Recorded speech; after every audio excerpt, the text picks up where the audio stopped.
Estamos gravando esta que é a primeira aula desta nova matéria do curso médio em teologia, denominada Antropologia Bíblica. Repito, esta é a primeira aula desta nova matéria denominada Antropologia Bíblica, curso médio em teologia, Academia Bíblica Bereia. Hoje é segunda-feira, 23 de janeiro de 2023, segunda-feira, 23 de janeiro de 2023. Nossas bem-vindas, né, a todos os nossos alunos, irmão Wilson Fernandes, irmão José Carlos, irmã Ruth Basílio, irmã Sandra Sandim, pastora Priscila, irmã Lúcia, nosso irmão Jonatas Araújo e a nossa irmã Eliadna Gouveia. Deus abençoe a cada um de vocês. É provável, então, eu estava aqui olhando no diário de classe, que eu vou estar com vocês duas matérias seguidas. No caso, eu deverei fazer o fechamento de angelologia e demologia com vocês. Eu estava vendo aqui, eu disse que ia ser com o irmão Kleber, mas acredito que serei eu. Então, nós vamos pegar duas matérias seguidas e ele duas matérias seguidas no bacharel e depois, então, entramos no revezamento. Bom, quem recebeu o apostila, amém. Quem não recebeu, eu fiz a postagem do PDF no grupo, né? Se alguém visualizou, pode ver, né? E se pode visualizar ou ter impresso pelo menos das páginas 1 a 10, maravilha, porque aí dará tempo essa semana para chegar. Se vocês olharem lá no índice, não é uma apostila muito grossa, mas ela tem um conteúdo bem respeitável, né? Falando sobre a origem do homem, a criação do homem, uma expressão muito conhecida no latim chamado imago Dei, vamos falar sobre isso, a constituição do homem, né, que ainda no meio teológico causa bastante polêmica, não deveria, porque a Bíblia é bastante clara sobre a questão da tricotomia e da dicotomia. Creiam, tem pastores, líderes, teólogos que creem na dicotomia, mas eu sou um adepto à tricotomia pelo que a Bíblia nos diz, né? Lá em 1 de Tessalonicenses, capítulo 5, verso 23, e o mesmo Deus de paz vos santifique em tudo, espírito, alma e corpo, a menos que me prove um texto que se traduza pela dicotomia. Mas nós vamos entender por que existe um grupo de teólogos que abraçaram a dicotomia. Vamos falar sobre os aspectos imateriais do homem, né, como já falamos, alma, espírito, coração, mente, a origem da alma, que causa uma confusão na cabeça de muita gente, a literalidade do livro do Gênesis, ou seja, é uma matéria fascinante. Nós vamos conhecer a estrutura do ser humano e até mesmo um pouquinho da salvação. Se vocês prestaram atenção, lá no grupo também eu postei hoje à tarde os slides. Se você puder salvá-los, está lá em PDF. Prefiro agora enviar, porque por e-mail dá problema, já observei, né? Quando eu mando para o grupo, alguns recebem, outros não recebem. Então, para não dar problema de um recebeu e outro recebeu, então eu posto diretamente no grupo. E eu entendo que não é tão complicado você tirar o PDF lá do grupo do WhatsApp e salvá-lo para dentro do seu computador. Então, se você for lá, você vai ver então os slides. Hoje eu vou só apresentar um pouquinho dos slides, quase no finalzinho da aula, porque eu quero ter uma introdução bem substanciosa com vocês. Virando já nessa primeira página aqui, ó, nessa primeira página aqui, onde você vê esse gráfico. Esse gráfico, ele fala tudo que precisamos saber sobre a tríplice natureza do homem. Bato na tecla. Vocês vão conhecer escolas teológicas, faculdades teológicas, igrejas, pastores, teólogos que são ferrenhos defensores da dicotomia, que é a divisão do homem em duas partes, corpo e alma. É o que se trata basicamente a dicotomia. Tem os dicotômicos que só acreditam na existência do espírito e do corpo, outros da alma e do corpo, mas eles não trabalham com textos bíblicos nos seus contextos. E aí vocês já estão observando que nós somos adeptos, não é? A tricotomia, a tríplice natureza do homem. Para não ficar nas minhas palavras, já vamos ler esses textos, né? Que são os textos mais clássicos, ou por que não dizer os que dão mais base, dão muito maior sustentação à tricotomia, tá? Deixando claro que tricotomia é a visão bíblica que nos apresenta o homem dividido em três partes, ao contrário da dicotomia, né, que mostra o homem, o ser humano, dividido em duas partes. Primeira carta aos Tessalonicenses, ou primeira epístola de Paulo aos Tessalonicenses, vou esperar que todos vocês possam fazer a abertura desse texto. Primeira de Tessalonicenses, primeira epístola aos Tessalonicenses, capítulo 5, versículo 23. Eu acabei de mencioná-lo, mas vamos mencionar com a Bíblia aberta, porque talvez alguns de vocês não tenham o texto memorizado ainda, e valeria a pena, né? Não é um versículo muito comprido, muito complicado de se decorar. Eu motivaria você a decorar esse texto, vale a pena. Primeira carta de Paulo aos Tessalonicenses, capítulo 5, versículo 23.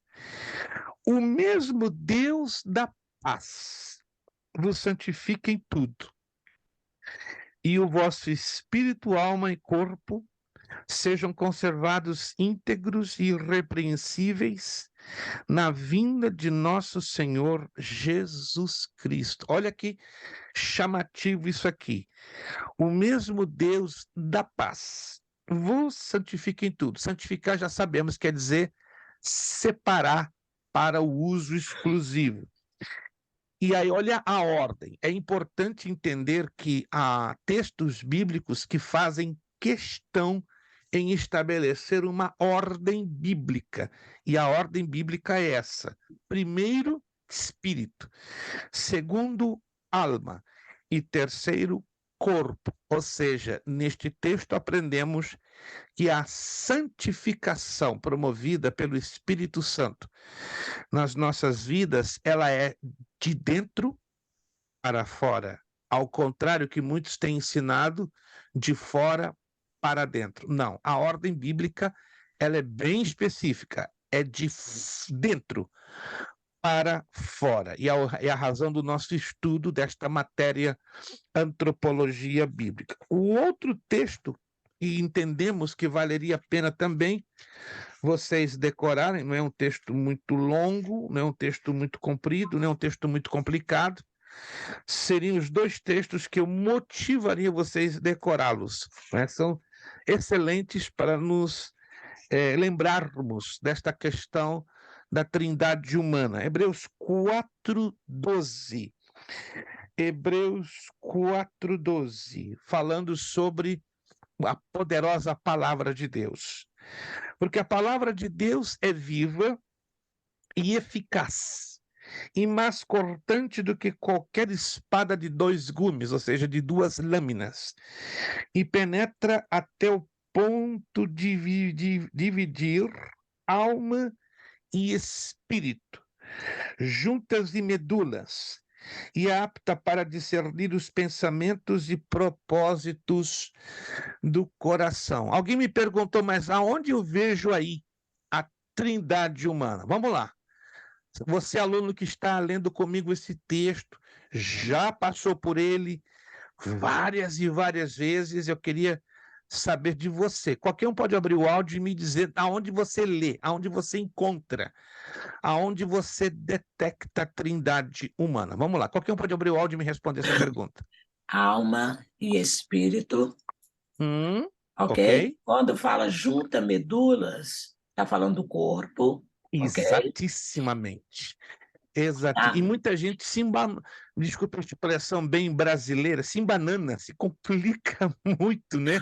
Porque, pastor, eu não estou ouvindo aí a palavra corpo, mas aí é um problema de muitos na hora da interpretação. Vocês observem que a maioria, com todo respeito eu falo isso, e isso é um pouco preocupante, a maioria de nós, leitores e cristãos, não temos a devida atenção quando lemos o texto para fazer a devida interpretação, né? A maioria de nós somos ensinados, isso é um problema de formação, não tome isso como uma crítica, isso é um problema que precisa ser corrigido, começando de mim, começando de cada um de nós, para motivarmos a outros a corrigirem esse problema. E digo, não é um tipo de problema que você vai corrigir assim, ó, no estalar de dedos, não. Toma tempo.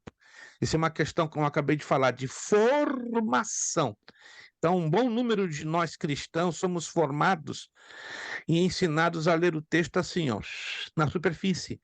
E não paramos, não observamos, não buscamos os detalhes, porque exatamente, preste atenção, nos detalhes é que devemos buscar a correta interpretação. Então, parabéns, irmã Lúcia Miklos, que não está desligada, está muito pelo contrário, está ligadíssima, né? Ela está com bateria com carga total, tá? Anotou aí?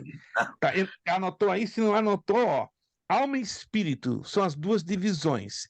Mas e o corpo? Não está escrito a palavra corpo. Não é necessário que esteja escrito especificamente a palavra corpo. Você tem que ler o texto para interpretar. São os componentes do corpo, exato. Mas volto a repetir, meus irmãos. Muitos de nós temos o problema de uma dificuldade louca de interpretar. Eu estou falando de textos simples, não estou falando de textos teologicamente complexos. Estou falando de textos muito simples. Sabe por que essa dificuldade? E não tome isso como uma crítica. É a falta do hábito da leitura.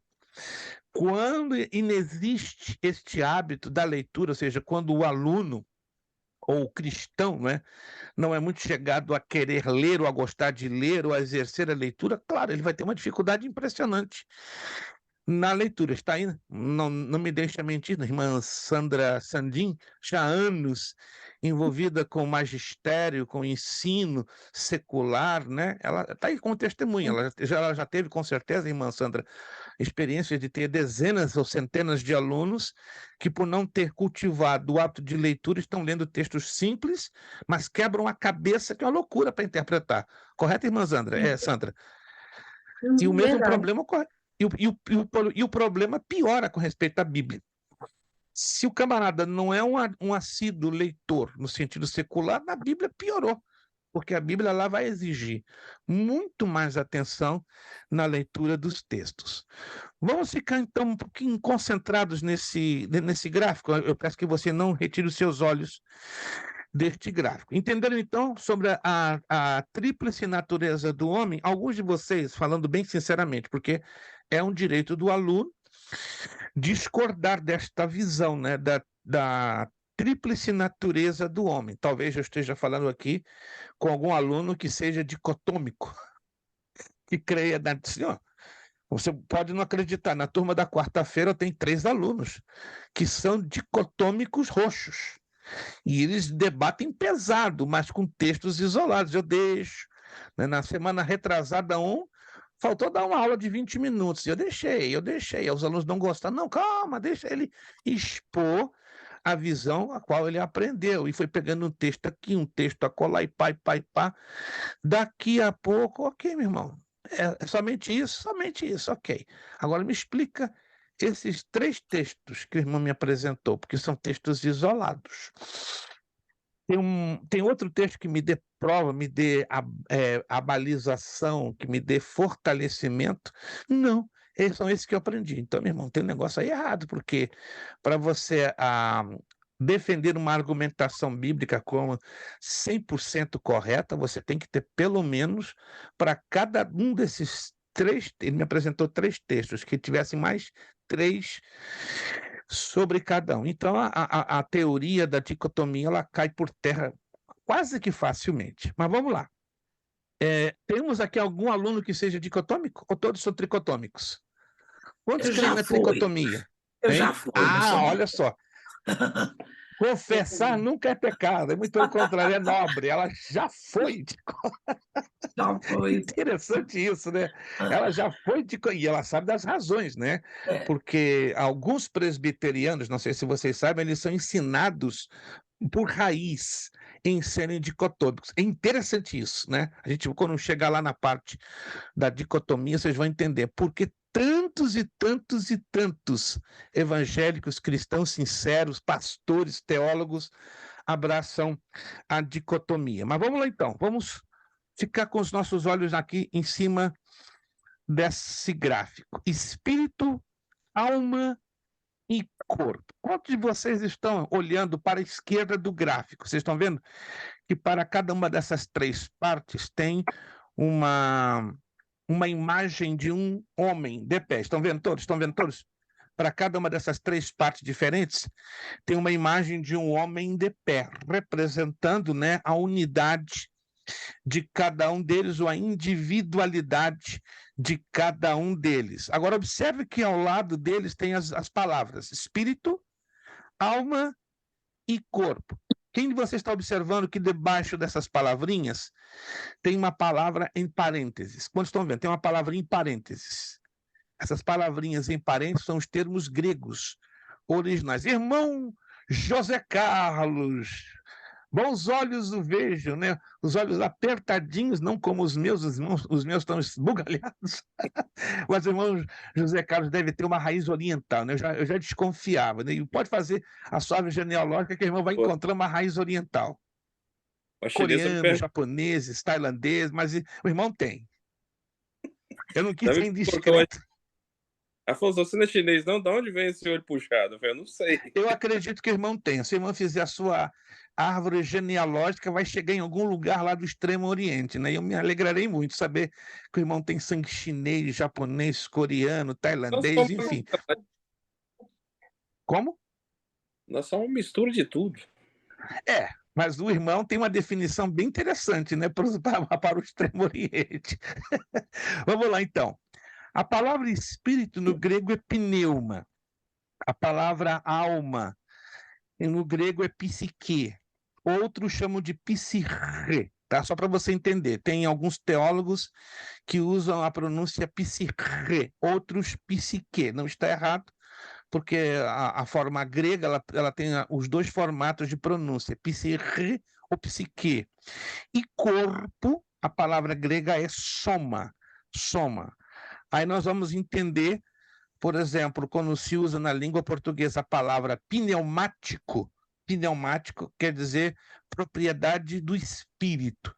Também tem a palavra pneumático, que em espanhol quer dizer pneu. É bem curioso, né? Pneumático também é o nome clássico que damos ao nome pneu. Já o psique ou psirre é a base da palavra psicologia ou psiquiatria. E soma é a palavra grega que dá aquela base de somático, relativo ao corpo. Já ouviram falar das doenças psicossomáticas? Psico está ligada à mente, porém, que atingem o corpo. Então, procure lembrar-se disso, né? Soma está conectado a somático, e somático está ligado ao corpo. Segundo a Bíblia, o espírito está ligado ao homem espiritual. Olha só. A alma está ligada ao homem natural. E o corpo ao homem carnal. Procurem até decorar esse quadrozinho, é importantíssimo. E aqui dá para dar uma mensagem muito linda, né? Os três tipos de seres humanos: o homem espiritual, o homem natural e o homem carnal. Vamos conhecer esses textos nas Sagradas Escrituras, já lemos, né? Eu tenho certeza que vocês já navegaram por esses textos, já leram várias e várias e várias vezes, mas nunca é demais voltar a relê-los. Primeira carta de Paulo aos Coríntios, capítulo 2, versículo 13. Primeira carta de Paulo aos Coríntios é uma epístola maravilhosa para quem já leu oriento e motivo. Volte a reler essa epístola. Ela é uma epístola simplesmente maravilhosa. Primeira carta de Paulo aos Coríntios, capítulo 2, verso 13. É a menção do homem espiritual. Há vários textos, mas esse é o mais importante de todos. Disto também falamos, não em palavras ensinadas pela sabedoria humana, mas ensinadas pelo Espírito, conferindo coisas espirituais com espirituais. Vamos ler o 14 e o 15, né, para fechar o pacote. Ora, o homem natural não aceita as coisas do Espírito de Deus, porque lhes são loucura e não pode entendê-las, porque elas se discernem espiritualmente. Verso 15. Porém, o homem espiritual julga, há uma tradução que diz discerne a todas as coisas, mas ele mesmo não é julgado. Outras traduções trazem discernido por ninguém. Por isso, minha irmã, meu irmão, se você está vivendo uma vida espiritual, ligado com o Espírito Santo, com a sua palavra, não estou querendo dizer que você está querendo ser melhor do que os demais, é normal, é natural que você não será compreendido, que você será tido como doido, como louco, as pessoas vão se afastar de você. Que isso, pastor? Não deveria ser o contrário? Deveria, mas a maioria, infelizmente, isso não falo por julgar, entende isso aqui? A maioria tem uma enorme dificuldade de viver a vida do homem espiritual. É óbvio que nenhum de nós estamos com a tomada nossa ligada no céu 24 horas por dia, mas estamos batalhando, nos esforçando muito. Daí a necessidade de cultivarmos dois hábitos. Presta atenção, isso aí parece um pouquinho beabá de escola dominical, mas tem muito a ver com esta doutrina, antropologia bíblica.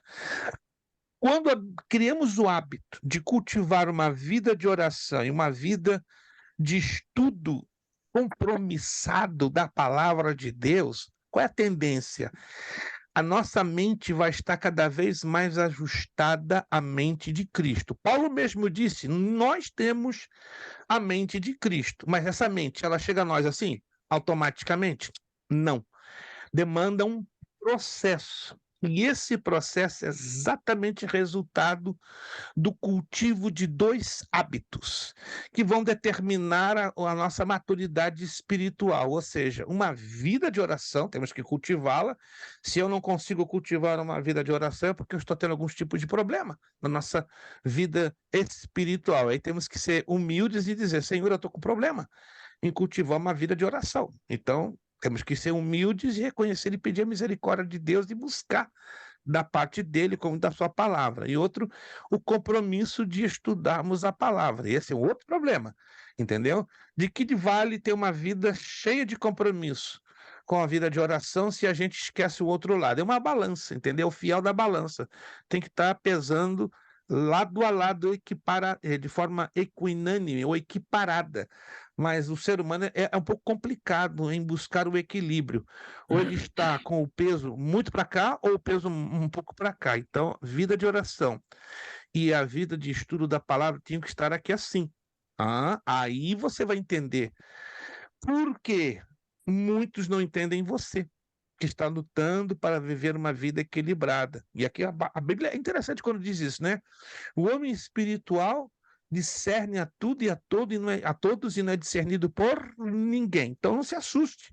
E, por exemplo, se alguém não vai entender em algum momento o irmão Wilson, porque ele está lutando por este equilíbrio, né? Então não se assuste se alguém não entender a irmã Lúcia, que ela vai deixar de ser compreendida até pelos seus próprios irmãos, pelo fato que ela está buscando este equilíbrio. E é interessante, sempre quando no meio dos nossos irmãos não conseguimos ser por eles ser entendidos, é a prova que nós estamos batalhando, né, pelo equilíbrio. Claro, como seres humanos ficamos tristes, poxa, ninguém me entende, ninguém me entende, mas como seres humanos ficamos tristes, claro, mas por um lado nos fortalece, que é um sintoma claro que estamos batalhando pelo equilíbrio espiritual. E quando isso acontece, dificilmente você deve esperar que você seja compreendido. O próprio Jesus, irmãos, sendo filho de Deus, ele foi compreendido plenamente pelos seus discípulos? Não. Se Jesus, que era perfeito, completo e pleno, não foi indevidamente entendido pelos seus discípulos, o que eu vou querer? O que eu vou exigir dos meus irmãos que façam a mesma coisa? Não, nós temos que ter maturidade e equilíbrio para entender isso. Perfeito. Então, aqui nós vemos, então, o homem espiritual. Mas quais são as partes do nosso ser que estão ligadas, implicadas no nosso homem espiritual? Um delas eu acabei de falar agora, ó, discernimento. Como eu poderia resumir em uma palavra, a palavra discernimento? Vamos lá. Espírito. Alguém O espírito, mais? né? Como Entendimento você das coisas. traduziria em maneira bem simples? Fulano tem discernimento. Ah, não, então eu perdi a pergunta. Como é que foi a pergunta aí? Desculpa, pastor. Um significado mais simples que você poderia dar à palavra discernimento. Oh, desculpa. Entendimento do que está acontecendo, entendimento da situação. Entendimento do que está acontecendo, Interpretação entendimento da espiritual. situação. Perfeito, irmã Eliade. Pastora Priscila. É uma Poderia interpretação ser espiritual, né? Porque é guiado pelo Espírito Santo. Uma interpretação espiritual. Excelente, muito bom essa definição da irmã Eliadna, também muito boa, da pastora Priscila, excelente. Se completar, alguém mais? O que você entende por discernimento? uma visão tipo uma maturidade espiritual para ter uma visão daquilo que está acontecendo ao seu redor. Uma maturidade espiritual para adquirirmos a correta visão do que está acontecendo ao nosso redor. Então, isto, em poucas palavras, traduz a palavra discernimento. Então, o homem espiritual, ele tem que ser dominado pelo discernimento. Se não há discernimento no homem espiritual, tem algo errado. Ele Pastor, pode ter... Sim, esse sim. discernimento, esse discernimento é algo que é posto em nossa mente pelo próprio Espírito Santo, não é? Mas vai do nosso relacionamento para com ele. Sim.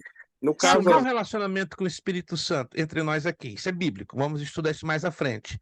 É um relacionamento a desejar, um relacionamento pobre. Pobre também será a sensibilidade e a visão que o Espírito nos outorgará. Ainda que, repito, é uma parte natural. Se eu tenho um relacionamento com o Espírito Santo, né, é natural que eu vou ter uma percepção das coisas. Mas até que ponto o meu relacionamento pode ser qualificado como íntimo, normal ou superficial? Alguém está me entendendo? Pastor, mas todo ser humano, ele foi criado com essa lei moral, em discernir entre o certo, o bom e o errado, entre o certo e o errado.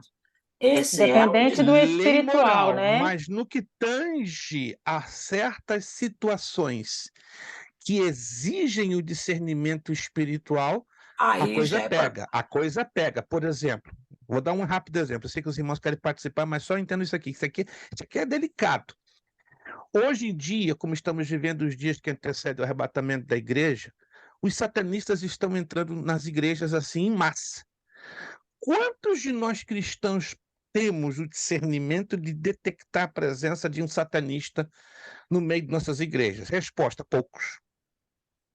Porque os satanistas fazem obras semelhantes à de um crente normal. Falam em línguas, fazem milagres, fazem maravilhas. E aí, como é que você vai dizer que aquele camarada é um satanista ou não é? Só pelo discernimento espiritual. Entende? Então, o discernimento nessa área, ele é complexo.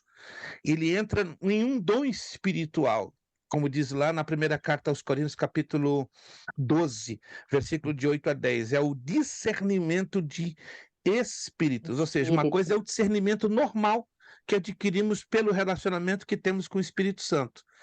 E nesse relacionamento, nós perseguimos o quê? Os melhores dons, como diz Paulo, né? Buscai com zelo os melhores dons. Hoje o povo busca, com todo respeito, não é nada, não é nenhum tipo de crítica, é apenas uma observação para fazermos uma avaliação bíblica. A maioria do povo evangélico se desespera pelo dom de profecia. Mas por quê? Será porque o dom de profecia coloca o camarada na berlinda, coloca ele na evidência, leva ele a ganhar aplauso? Olha, o profeta de Deus! Se esquecendo que o mais urgente hoje para as nossas igrejas não deveria ser o dom do discernimento de espíritos? Esse é o Vamos lá. maior colapso que a gente está vendo dentro dos ministérios. Porque quando não há só dividir rapidinho com poucas palavras, eu passei um período assim muito difícil e vendo algumas coisas na igreja que eu estava na tristeza, mas eu estava com o espírito de uma murmuração muito grande, murmurando mesmo. E eu estava falando com o Senhor, meu Deus, para que perder tempo para ir na igreja para escutar tanta coisa que não edifica, gastando tempo que poderia. E Deus estava falando comigo assim, filha, seja você uma bênção. Mas eu estava rebelde, eu não queria ser uma bênção, eu estava reclamando com Deus todo o culto. Eu saía da igreja reclamando com o Senhor. Aí sabe o que Deus fez? Deus deu um sonho para uma irmã na igreja. Falou comigo assim, ô irmã, eu tive um sonho com você. Eu falei, sangue de Jesus. Ela falou comigo assim, menina, eu fui convidada para cantar os hinos da harpa, e quando eu fui cantar, o público da igreja estava cheio de tudo quanto é trem velho. Era microfone quebrado, máquina quebrada, caixa de som, e para mim chegar até o púlpito era uma dificuldade, os microfones estavam todos sujos. E quando eu olhava para onde os irmãos ali, os obreiros sentam, todos eles tinham instrumento, mas eram crianças. E eu vi o líder principal da igreja. Não, no louvor, ela via as pessoas cantando, louvando a Deus, mas tinha alguém que soltava uma fumaça estranha. Só que o líder estava lá dentro, andava para lá e para cá e não percebia. Então, ela disse que ele estava assim, ela falou, gente, mas ele não está vendo que está soltando. Só que quando ela olhou no banco, ela viu alguém, que era eu. Por isso que ela contou. Ela disse, irmã, você estava com um vestido, que era a coisa mais linda do mundo. Você tinha um sapato que era refinadíssimo. E você tinha uma criança do seu lado, vestida do meu. Claro que eu entendi tudo que Deus estava falando comigo. Revelação profunda. Que é isso? Até aqui eu estou mexido por dentro. Que é isso, papai do céu? Então, é o seguinte, Deus estava falando comigo, eu estou te mostrando tudo o que acontece aqui dentro, mas mesmo assim eu quero que você seja uma bênção, que Meu você Deus. faça a diferença através da sua vida, entendeu? Então eu estava com o espírito de murmuração, o Espírito Santo de Deus estava falando, então Deus teve que dar um sonho para a irmã. Eu falei, não, irmão, você não precisa completar o sonho, não, que eu já entendi perfeitamente, quer dizer, era aquilo mesmo, tem obreiro, mas eram criança com instrumento na mão, mas era criança espiritual. O povo é usado para falar tudo, mas nada que é necessário usar. Quer dizer, os microfones sujos, porque usa para aquilo que não glorifica o nome do Senhor. Né? Quer dizer, no meio do louvor, tinha uma fumaça estranha, soltava uma fumaça estranha, alguém que cantava no louvor, e quem era suposto ver, não via. Mas o bonitinho que ela disse que eu pegava aquela criança e levava até o altar. Eu entendi o que Deus queria dizer para mim. Eu sei que o sonho foi comigo 100%, porque o Senhor me mostra. Deus me faz eu sentir as coisas que estão ao meu redor. Porém, nem tudo também Deus permite você falar. Com certeza, com certeza. Ou seja, esse Desculpa, seu testemunho... mas eu precisava dividir essa experiência. Não, esse seu testemunho é um exemplo do discernimento, né? Aí eu quero crer à luz da Bíblia, posso estar enganado, se trata do dom de discernimento de espíritos. Além do discernimento normal que nós cristãos devemos ter, ou deveríamos ter, ele também nos outorga, nos dá o dom espiritual chamado discernimento de espíritos, ou seja, como a senhora enxergou tantos detalhes, tantos. Isso é mais além do discernimento normal que diz a Escritura. Aí é um dom que Deus, com certeza, lhe deu e continuará mantendo na medida também que a senhora continue com esse relacionamento bem coladinho com o Espírito de Deus. Alguém mais quer dar alguma abordagem para nós avançarmos? Não? Perfeito. Senão nós avançamos para o Eu ponto ia seguinte. só completar assim, na verdade, o discernimento é o dom da gente discernir o que é divino, o que é meninice e o que é demônio. Porque não é de Deus, né? A gente tem que ter esse discernimento quando acontece alguma coisa. Deveríamos ter, né, a priori, mas infelizmente, pastora, a senhora há de entender, varia muito pela maturidade que cada um tem, a maturidade espiritual, a maturidade cristã.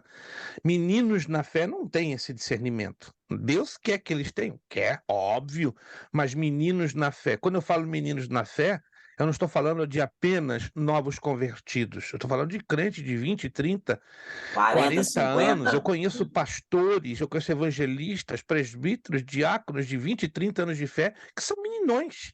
Sim. Aí você tem que dar um desconto, né? Tem que ter aquele carinho, aquela paciência, entende? Dá vontade de dar um tapinha debaixo da orelha, vai dizer, meu irmão, quantos anos você tem de fé?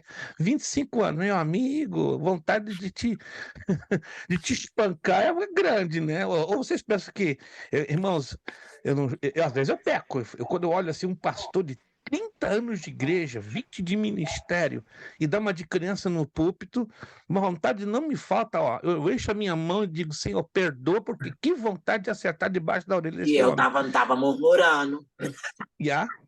Eu estava com o espírito de murmuração dentro de mim, claro, né? Yes. Eu não estava falando, mas eu estava murmurando, entendeu? É nessa hora, né? Me permita fechar esse gancho, que como diz lá o apóstolo Paulo, a igreja da região da Galácia, que nós temos que ter o quê? Muita paciência com estes que Paulo chama de fracos na fé. Como?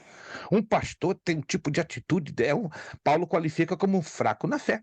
Sim. E aí nós temos que ter paciência, tratar com carinho, enfim, é um negócio complicado. Tratar em amor, né, pastor?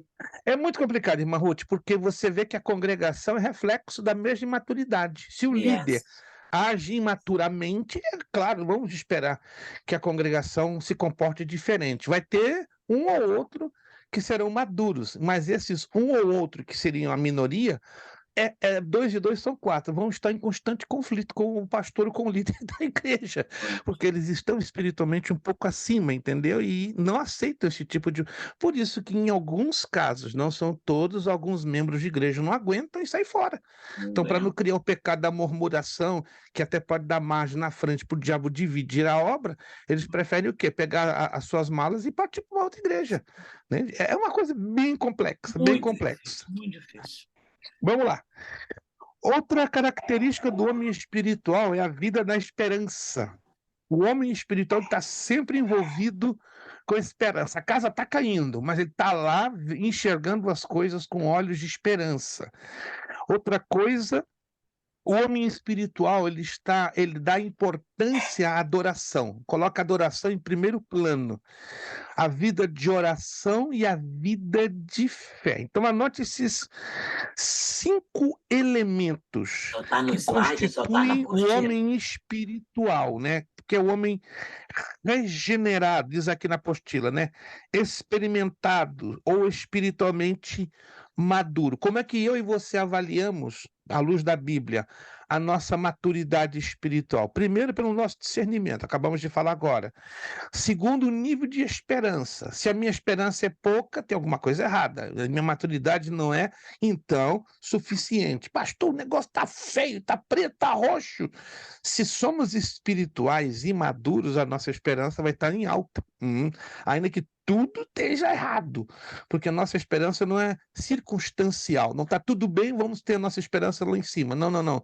Ela trabalha no sentido contrário das circunstâncias. Uma vida de adoração. Como é importante adorar, porque fala de relacionamento. Hoje as pessoas estão buscando a Deus, não digo todas, mas um bom número, uma maioria, está buscando a Deus pelos benefícios e não pelo que Ele é.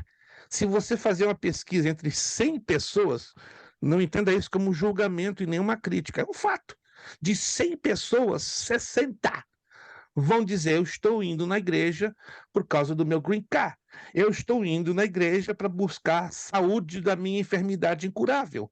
Eu estou servindo a Deus por causa, não é, da minha casa própria, que eu vivo de aluguel há 30 anos. Eu estou indo à igreja porque eu preciso de uma porta de trabalho. Ei, buscai primeiro o reino de Deus e a sua justiça, e as demais coisas vos serão acrescentadas. Então, hoje as pessoas não buscam a Deus para ter relacionamento. Algumas, né, infelizmente, uma grande maioria, estão buscando a Deus para tirar benefícios. Estão buscando as mãos e não o rosto do Senhor. Congelando Mas a o imagem, homem... pastor, tá muito ruim. Como é que é? Alô?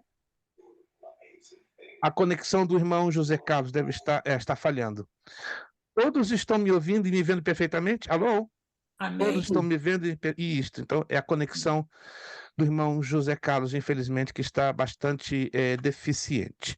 E a irmã Entendendo Lúcia, essa na parte... página 6. Ela queria saber onde é que o senhor está lendo, é na página 6. Isso, aqui, ó, aqui, nesse gráfico. Estamos ainda Agora no achei. início da Achei. apostila. É porque eu Isso, estava estamos em no outro início da slide. apostila. Estamos no início da apostila. Todos Ok. entenderam a importância da vida de adoração, a vida de adoração e a vida de oração, porque esses três estão muito ligados, ó. Adoração, oração e inferno não tem como separá-los. Se eu adoro, eu vou ter uma vida de oração. Se eu tenho uma vida de oração, eu vou adorar. E, consequentemente, são os dois elementos que vão ajudar a levantar a minha fé. Vamos lá, esse é o nosso espírito. A nossa maturidade ela é toda concentrada na parte do nosso ser chamado espírito. E a alma?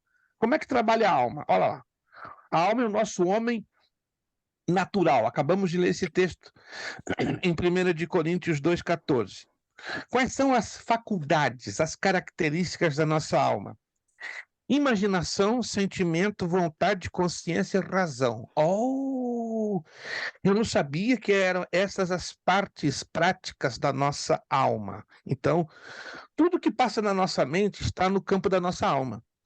Tudo que passa na linha dos nossos sentimentos e emoções está na nossa alma.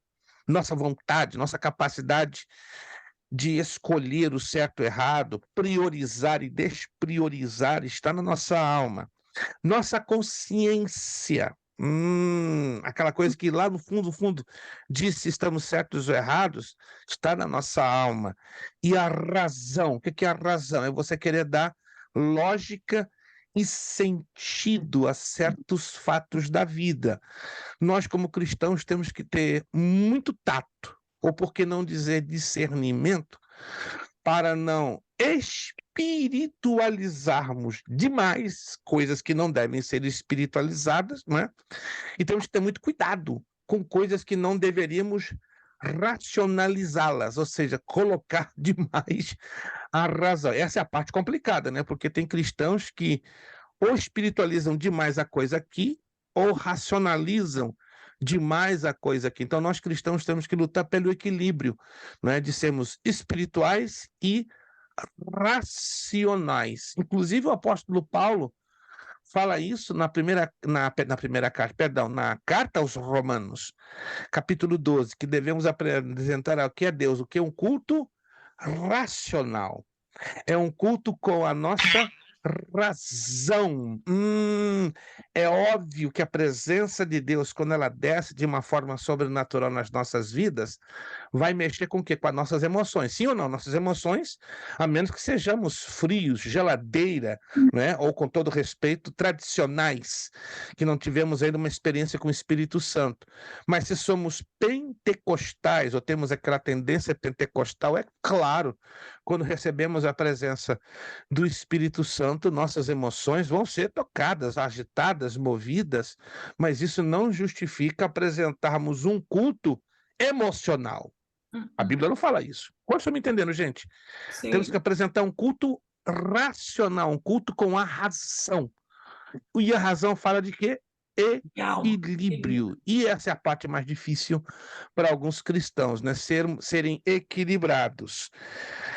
Aqui diz, num cantinho do lado direito, né? O homem natural, que no grego é psichos, que pode ser um indivíduo em estado natural, sem o Espírito de Deus, o homem ainda não regenerado. Quando ele é regenerado, essas faculdades da alma que acabamos de mencionar, imaginação, sentimento, vontade, consciência e razão, vão estar no controle do Espírito Santo, no controle da palavra de Deus, né?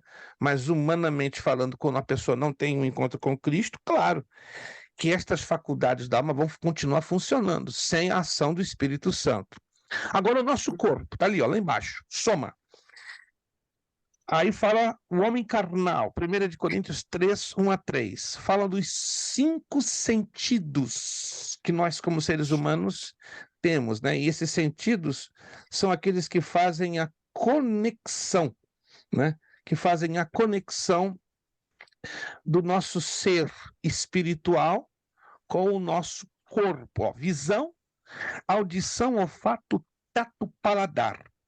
O homem carnal, no grego, sarkinos, é aquele que ainda não é maduro, espiritualmente falando, que vive apenas pelos sentidos do corpo. Em outras palavras, o homem carnal, ele é aquele que teve uma experiência com Cristo. Sim, senhor, mas ainda não alcançou a devida maturidade. Então ele fica pendendo na balança. Ele ora para lá em cima, cheio do Espírito, falando em língua, santo, santo, santo. De repente tem uma recaída, bum! E ele seguia pelos seus 5 sentidos, ele seguia pela sua visão, audição, olfato, tato, paladar. Ele perde o foco das coisas espirituais. Então, desses 3 aqui, vamos então resumir para entendermos melhor. Desses 3, o crente pode ser o homem espiritual ou o homem carnal. Anotem aí, o crente, cada um de nós como cristãos, podemos ser classificados como homens espirituais e homens carnais. Já natural, não. Nós não estamos na classificação de homens naturais, porque o homem natural é a pessoa que ainda não teve um encontro com Jesus Cristo. Está anotado? Isso é importante. Pastor, tem uma coisa interessante que nossos irmãos judeus falam, que eu até gosto, sabe? Eles dizem que os 5 sentidos, que é a visão, audição, olfato, tato, paladar, é o portão da alma. Perfeitíssimo. Eu acho assim, maravilhoso, e é verdade. Não, isso aí é mais do que correto. Né? O Talmud ensina isso, né? A senhora já deve ter lido o Talmud, tem uma parte do Talmud que usa exatamente esta frase, né? Que os nossos 5 sentidos são exatamente o portal, né? Ou o portão da nossa alma. Como é importante, né, entendermos isso, ou seja, o ponto de contato com a nossa alma, sem dúvida nenhuma, é os nossos 5 sentidos. Vamos lá. Virando a página, isso só uma pré-introdução, agora que vamos cair na introdução. A antropologia, por definição, nada mais é do que o estudo do homem. Entretanto, a antropologia bíblica, estamos na apostila, para quem está perdido, na página 7, tá? Difere-se da antropologia científica em fundamento, abordagem e propósito, tá? Na faculdade se estuda antropologia, eu estudei por vários anos, ela é um pouco diferente, porque ela é chamada, como aqui eu falei, antropologia científica, é aquela antropologia que fica resumida à visão puramente humana, não entra na visão bíblica, na visão teológica, não é? Na visão humana mesmo, não a psique alma. Isso, é 100% humana. Mas estamos aqui abordando a antropologia bíblica, ou seja, a visão que a Bíblia dá de nós, seres humanos, né? Então, a antropologia bíblica, como já falei, ela difere-se da antropologia científica em 3 partes. Olha que importante: fundamento, abordagem e propósito. Vamos entender isso aqui agora. Fundamento encontra-se exclusivamente na revelação especial de Deus ao homem. Deus decidiu se revelar ao homem de uma forma especial. Qual foi essa forma especial? Preste atenção. Essa pergunta eu já fiz lá atrás. No básico em teologia, se alguém se lembra, se alguém passou por lá, vai se lembrar, tá? Qual é a revelação especial dada da parte de Deus ao homem. Se você não se lembra, vai ter que anotar.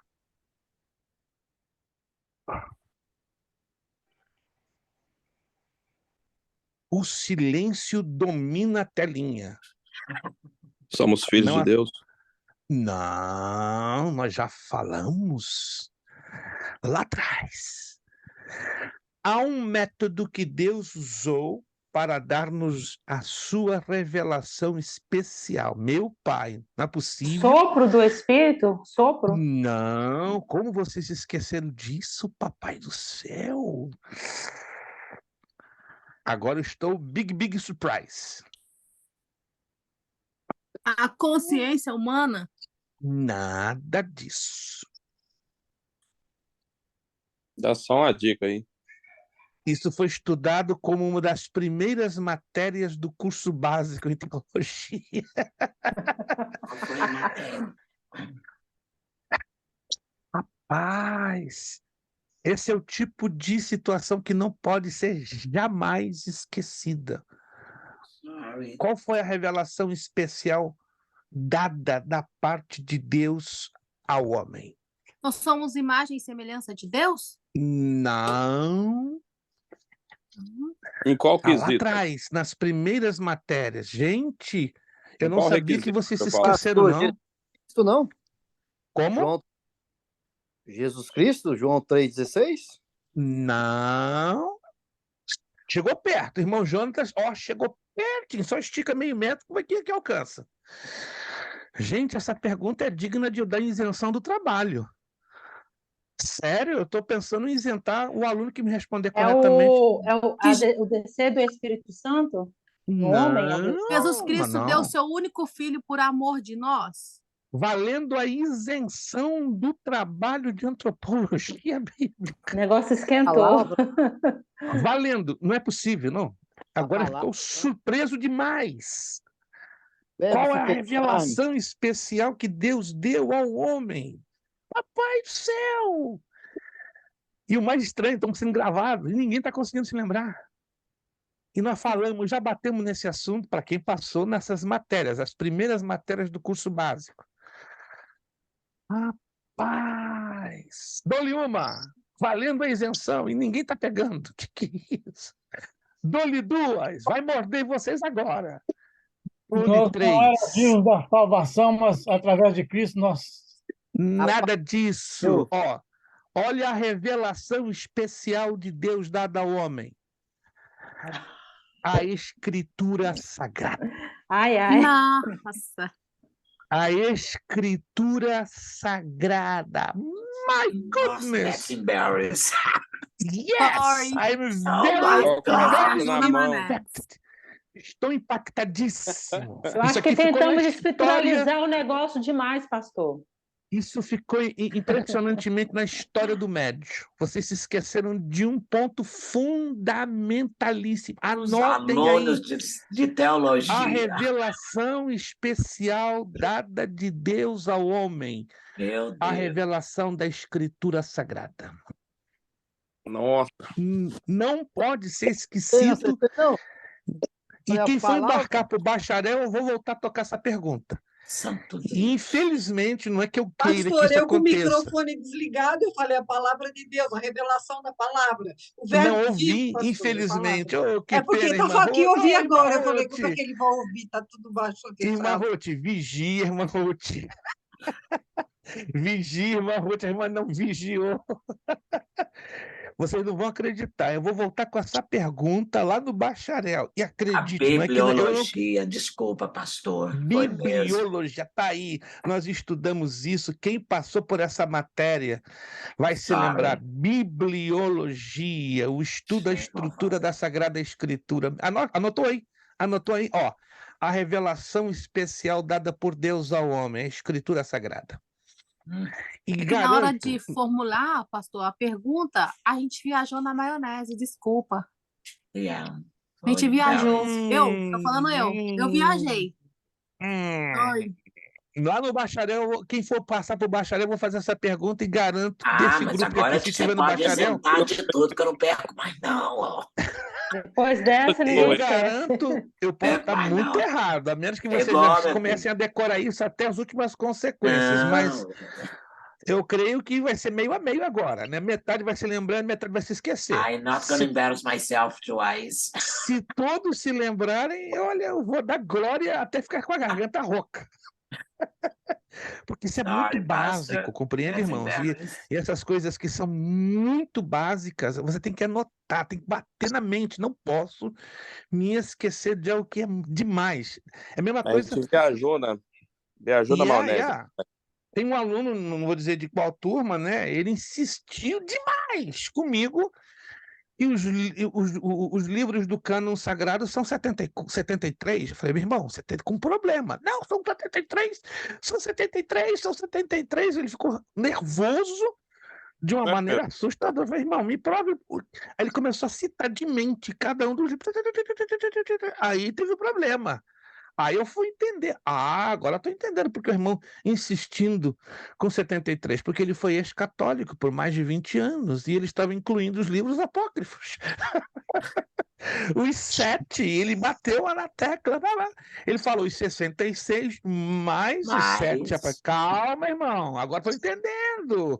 O irmão me disse que foi 21 anos, né? Fui 21 anos católico, está explicado. O irmão recebeu a lavagem ainda dos apócrifos na sua mente. Então o irmão não se desconectou, ele ficou tão sem graça. Perdão, eu tinha esquecido que os apócrifos não são canônicos. Não, mas o irmão decorou mais direitinho, né? Os 73. Tanto que foi tão argumentando, ele foi tão enfático que eu fiquei assustado. E eu perguntei, com quantos anos o irmão está na igreja? Eu estou há 8 anos na igreja, mas não limpou os 21 anos de igreja católica. Então, minha irmã, meu irmão, faz um esforço para não esquecer que a nunca mais. revelação especial Até a dada vida da de parte de Cristo, Deus nunca ao homem, mais. qual é? A Bíblia. A Bíblia, A a Bíblia palavra de Sagrada, a Deus, a Sagrada Escritura, Escritura. Sagrada Escrituras. Não tem mais como errar. Amém? Anotou aí? Anotou aí? Coloca aí, no cantinho aí, ó. Nossa, Revelação especial de Deus ao homem, a Sagrada Escritura. Pronto. Aí você não vai esquecer. nossa, Dorme saber com que isso você é na um mente, teólogo, está acorda, ó, estudando passa a teologia. semana, né? A revelação especial dada de Deus ao homem, a Bíblia Sagrada. Não tem como esquecer. Uau. Abordagem. Feita a partir da visão bíblica do homem, e não como propõe a antropologia científica do homem pelo homem. Interessante, né? Aí também você não tem como errar. A antropologia científica ela propõe uma abordagem do homem para o homem. A bíblica é da Bíblia para o homem, ou de Deus para o homem. Deixa eu entrar aqui no assunto que eu não quero ser polêmico, mas é muito curioso. Existem no meio evangélico centenas, por que não dizer milhares, de profissionais da área de saúde, como psiquiatras e psicólogos. Alguém me perguntou, é errado um cristão sendo psicólogo e psiquiatra? Não. Desde que o que ele crê a nível da psiquiatria ou da psicologia não entre em conflito com as escrituras sagradas. Porque existem psicólogos e psiquiatras evangélicos que deixam de lado a escritura e estão abraçados com uma abordagem 100% científica. Eu conheço 2 pastores, não vou dizer nome, são brasileiros, são homens de Deus, mas na hora de tratar de psiquiatria e psicologia, eles colocam a Bíblia assim, ó, do ladinho. Eu E eu gosto já da entrei... neurociência, pastor. Hein? Eu gosto da neurociência. Sim, eu também Mais do gosto. que a psicologia, do Mas que... ela é um risco no momento que você fica em cima da visão unicamente científica. Que aí Mas nós temos quando que criar você um divisor traduz de na águas, né? palavra, quando Na você palavra, aí traduz tudo na bem. palavra, Agora, no momento que eu descarto a palavra e argumento somente no ângulo científico, é perigoso. sim, Porque eu estou querendo dizer, Jesus, fica aqui no cantinho, que agora quem vai falar é a ciência. Não. ô A pastor, eu li uma ciência é vez o que é pela palavra. eu li um artigo interessante que eu fiquei Hum. muito chocada. A anatomia do perdão, dentro da neurociência. Eu falei, o quê? Achei aquilo um absurdo. Já li livros sobre isso.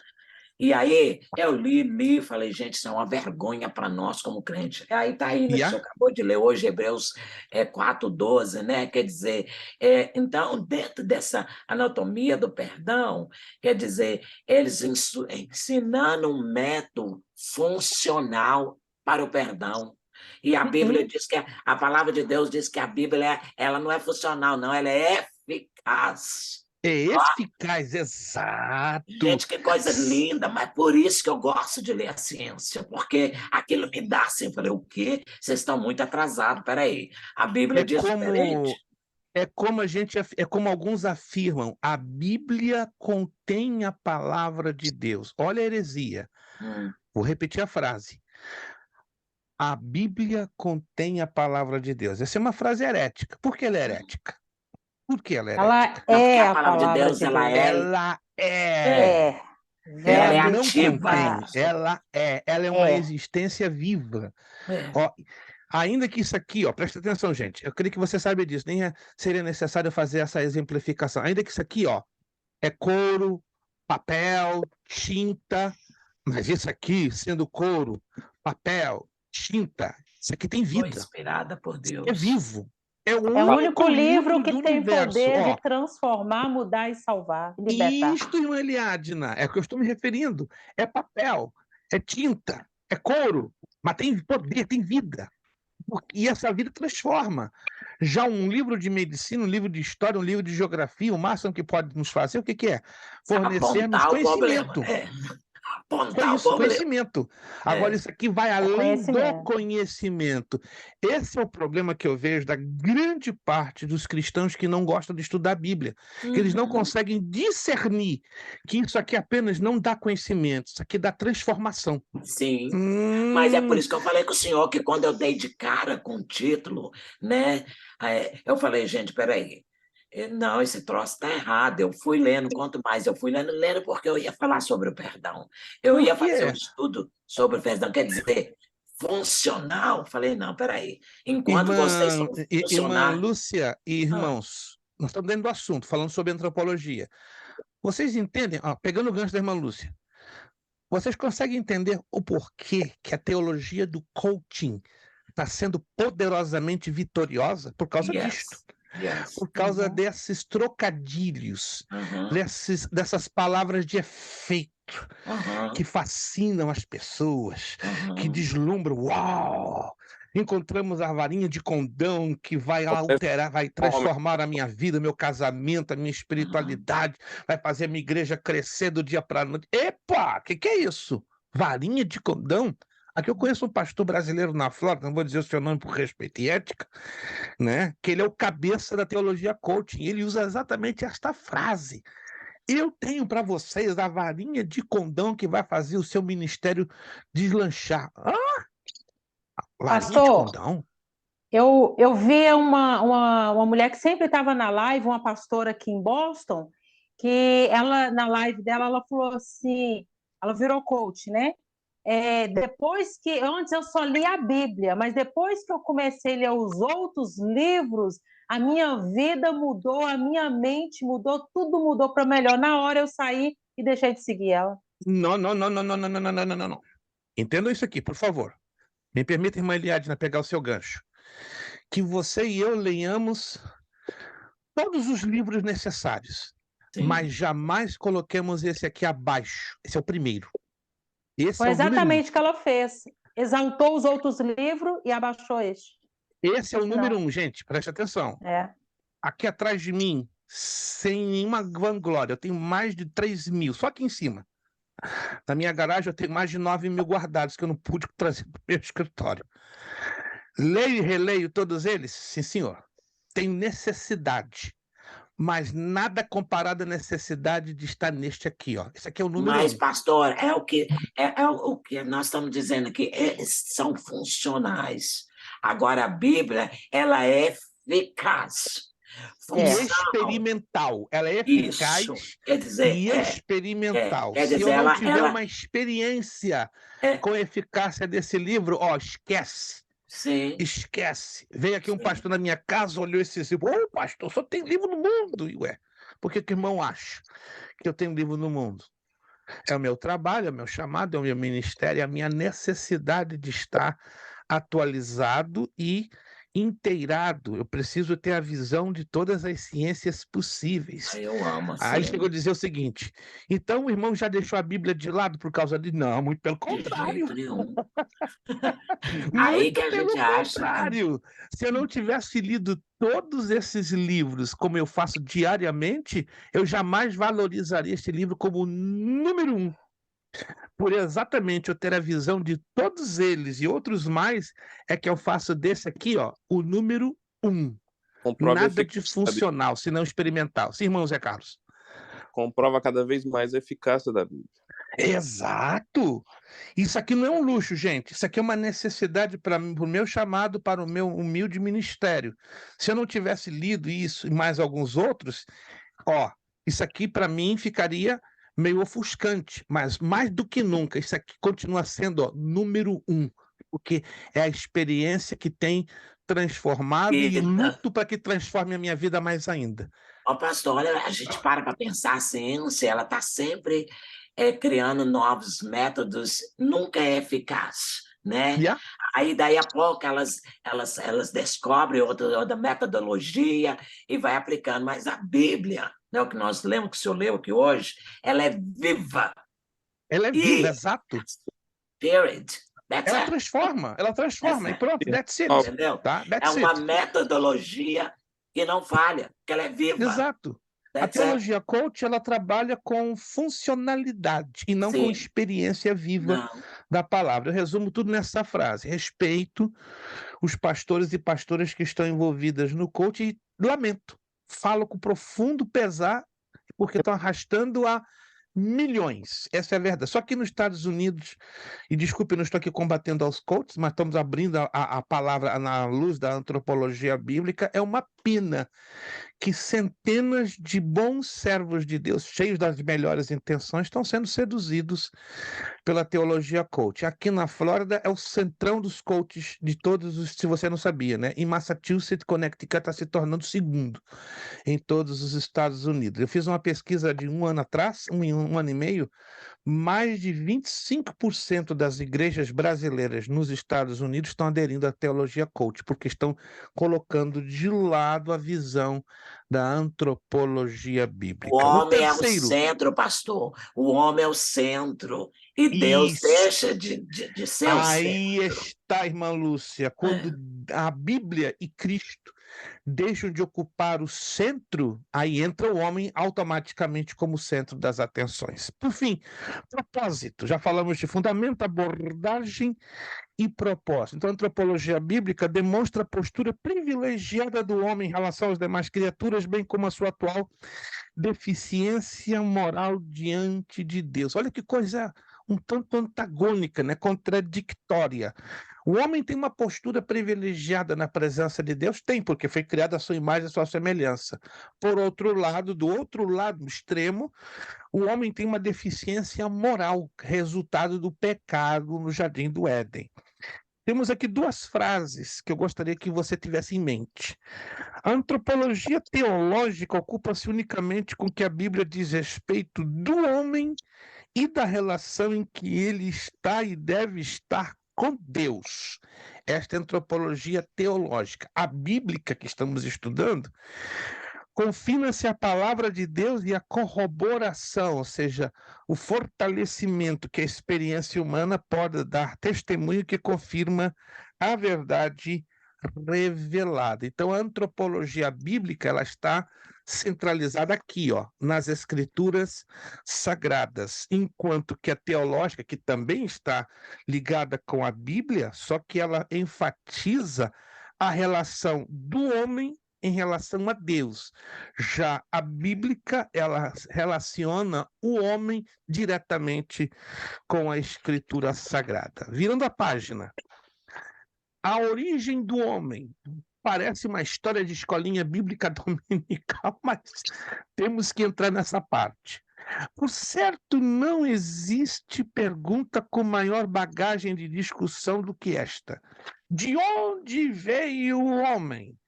Historicamente, o homem, como ser intelectual, vem buscando respostas para essa pergunta.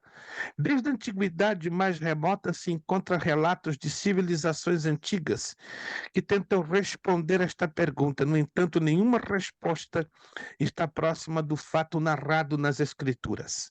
Mas, com certeza, muitas dessas tentativas já foram removidas das possibilidades aceitas pelos estudiosos e cientistas. Assim, é possível sistematizar essas respostas possíveis de maneira simples, como se pode observar nos próximos tópicos. Agora o negócio vai esquentar, vai ficar bonito.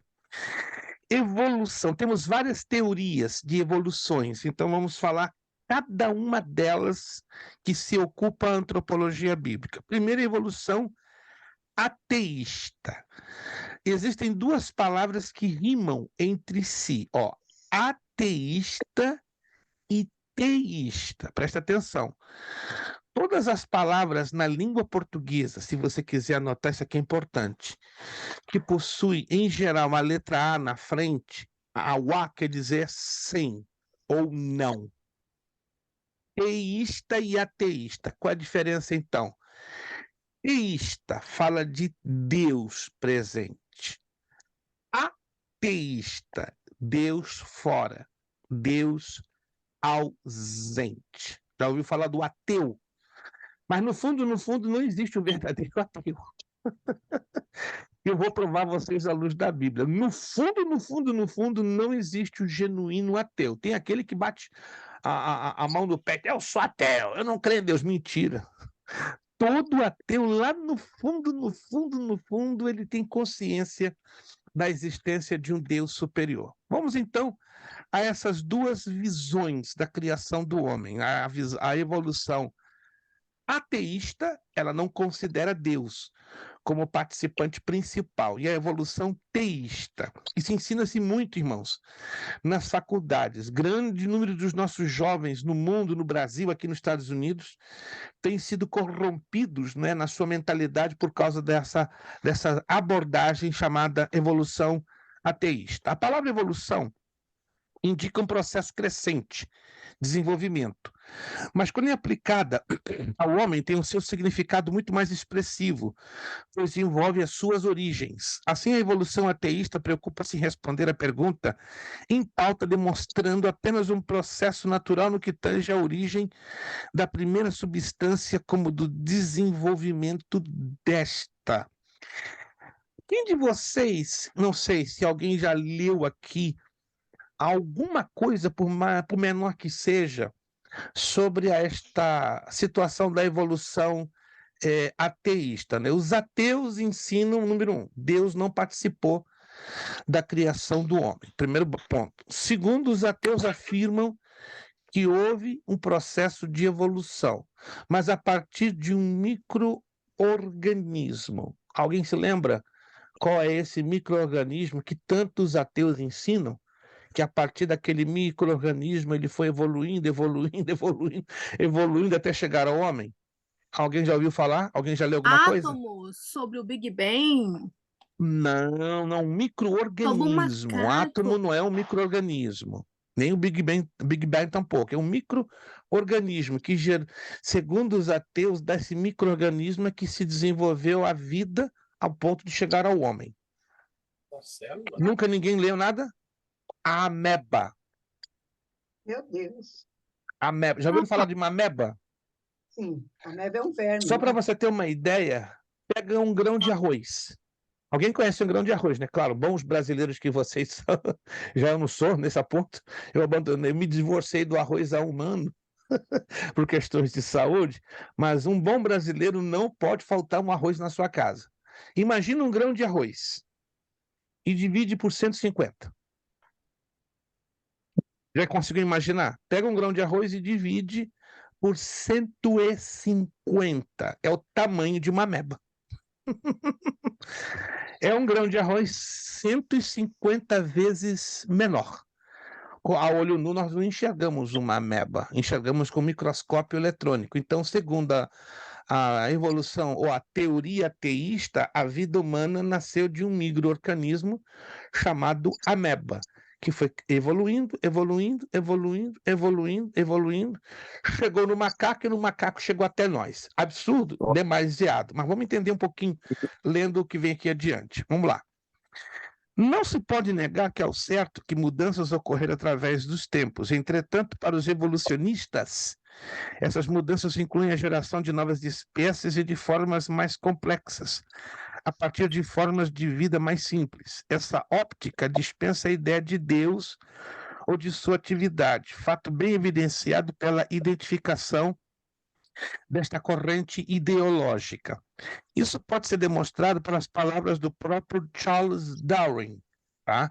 Procure fazer um highlight nesse nome, que ele é muito importante.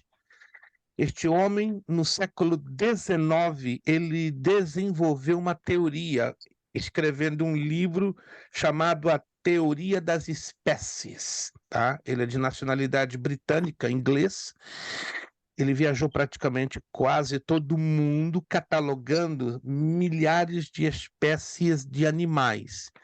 E nesta catalogação de milhares de espécies de animais, ele chegou a uma conclusão, né, que todos os animais são fruto de uma cadeia evolutiva, incluindo o próprio homem, o próprio ser humano. Então, Charles Darwin, pai de muitos dos pensamentos desta corrente, ele disse: não darei absolutamente nada pela teoria da seleção natural se ela requer adições milagrosas em qualquer dos seus estágios. Com obviedade, o que fundamenta esse tipo de raciocínio é a ciência naturalista.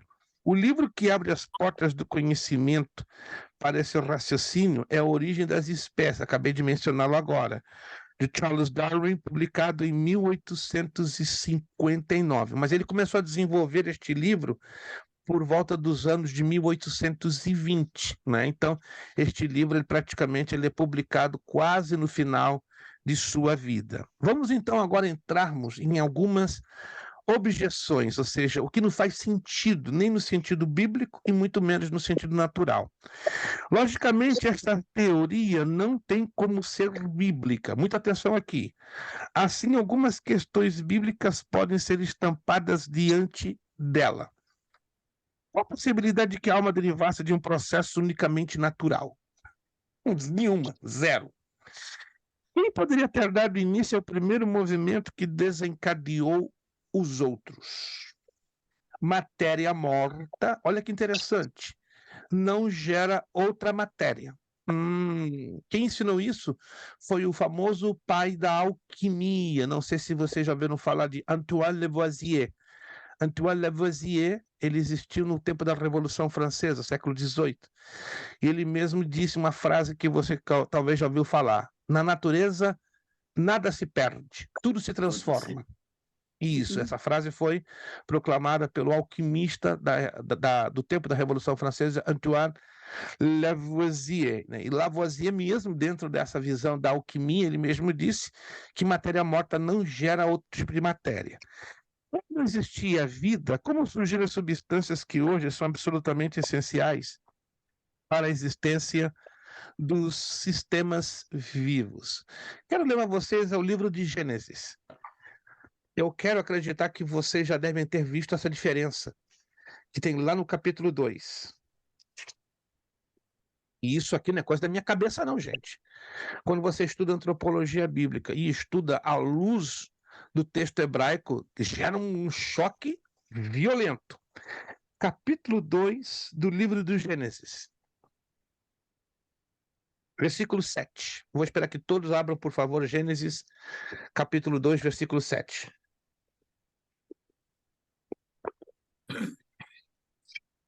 Eu tenho certeza que vocês já leram esse texto, várias e várias vezes, mas eu não sei a que ponto vocês observaram algo altamente chamativo nesse texto. Gênesis capítulo 2, versículo 7.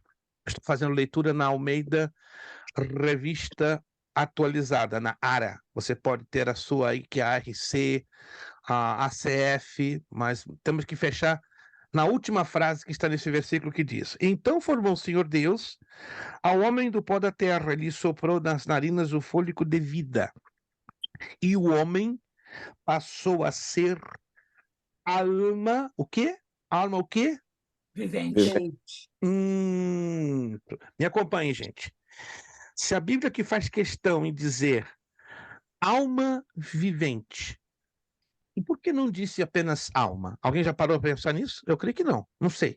Quantos de vocês, ao ler esse texto, já fizeram essa pergunta? Mas qual a razão que a Bíblia aqui faz questão em dizer alma vivente? Não seria suficiente dizer apenas alma? Alma. Não. É.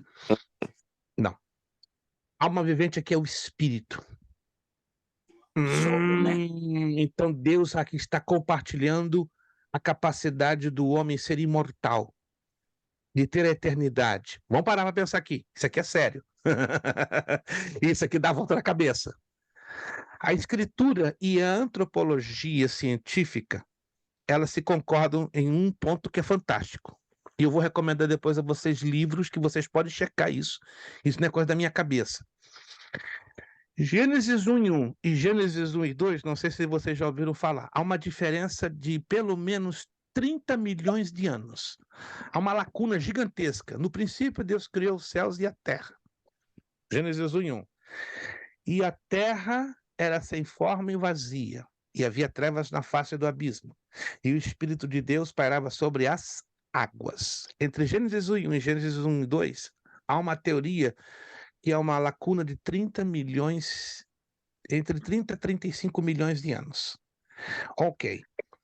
Gênesis 1:1 é uma criação. Gênesis 1:2 é a destruição desta criação. E Gênesis 1:3 é a recriação. Como é que é? Como é que é? Peraí, vou devagar. Essa teoria ela se encaixa perfeitamente com Ezequiel capítulo 28, do versículo 13 ao 18. Se você ler lá com atenção, Ezequiel capítulo 28, do verso 13 ao 18.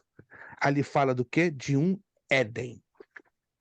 Nada parecido, nada semelhante, nada, absolutamente nada a ver com o Éden de Adão e Eva. E aí você vai ver que neste Éden estava alguém. Que em Isaías 14, 11 a 16 fala quem ele é. O filho da alva. Quem é o filho da alva, segundo a Escritura? Satanás. Mas o nome Satanás você não vai encontrar em nenhum dos dois textos, de Ezequiel e de Isaías. Mas em Isaías você vai encontrar o nome filho da alva ou estrela da manhã, que tem o mesmo significado. Quando você vai à Vulgata Latina, que é a tradução do Antigo Testamento no hebraico, vai aparecer a palavra Lucifer, que em português se leria Lúcifer, que na verdade é o anjo que caiu da presença do Senhor, se tornando que o adversário, o inimigo. E o adversário, no hebraico, chama-se Satã. Então, o nome que hoje conhecemos como Satanás vem do hebraico Satã, adversário, o querubim ungido que saiu da presença de Deus. Só anote que hoje o tempo não vai ser possível a gente entrar nesses pormenores. Lá em Ezequiel 28, do verso 13 para frente, do 13 ao 18, você vai ver que o primeiro Éden era todinho coberto de minerais, dá uma relação das pedras preciosas. Que Lúcifer caminhava sobre essas pedras afogueadas. Que Lúcifer era o chefe dos louvores no céu. E segundo Isaías 14, ele tinha um trono na terra. Então, quem era Lúcifer? Ou quem era esse querubim ungido? Primeiro, ele guardava a presença de Deus. Segundo, ele era o administrador deste primeiro jardim do Éden e deste primeiro planeta Terra. E terceiro, a Bíblia não dá relato sobre a existência do primeiro homem, que todo mundo pensa que o primeiro homem foi Adão. Não. A ciência, a antropologia científica, aí se casa com a antropologia bíblica, porque o primeiro homem nasceu lá atrás. O homem Cro-Magno, o homem de Neandertal, o homem Australopithecus, o que nós conhecemos de homens da caverna. Já ouviram falar dos homens da caverna? Sim ou não? Não, eles não são uma falácia, uma falcatrua, uma invenção do ser humano, não. Eles existiram, seus ossos foram e têm sido encontrados como fósseis. Os animais do período Jurássico, os dinossauros, os iguanodontes, pterodátilos, aqueles animais enormes que deram margem à criação de vários filmes de Hollywood, como Jurassic Park, né? Teve uma sequência muito longa. Isso não é fruto da imaginação do ser humano. Não sei se você já viu ossada desses animais reconstituído no Museu de História Natural em Nova York, né? No Museu Britânico em Londres, no Museu do Louvre em Paris. Não sei se vocês já tiveram. Eles existiram na época em que existiam os primeiros homens. Mas anote aí, isso é forte.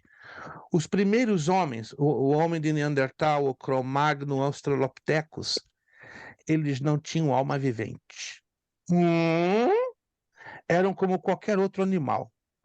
Morria e acabava. Mas Deus decide criar alguém que seria o quê? A sua imagem, alô? E a sua semelhança. Pastor, eu posso ler Jó 32:8? Por favor, por favor. Eu ia para lá agora. Oh, Espírito Santo lindo. Eu estava na gaveta aqui, eu estava já na marca. Teve que usar a nossa irmã. Na verdade, Vamos lá, há por um favor. Eu ia ler esse espírito. texto em seguida. Meu Deus.